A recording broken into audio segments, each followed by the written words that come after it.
আসসালামু আলাইকুম সম্মানিত ভিউয়ার্স। আমি একটি বিশেষ কথা নিয়ে আসলাম, আশা করছি ভালো লাগবে আপনাদের।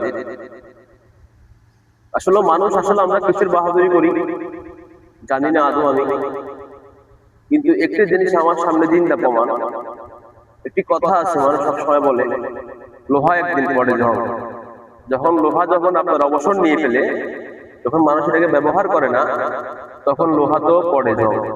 ঠিকই তেমন আজকে 5 দিন ধরে এই পথ দিয়ে রেল চলাচল করতেছে না। এটা হচ্ছে কক্সবাজার রোড, ঢাকা থেকে কক্সবাজার।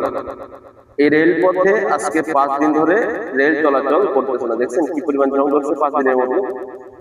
অর্থাৎ এটা ইউজ হচ্ছে না, সেই কারণে এই দুর্দশা।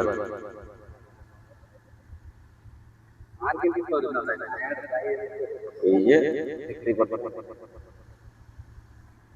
কি হাল দেখে। আমি আছি এখন রেলওয়ে পথে কক্সবাজার।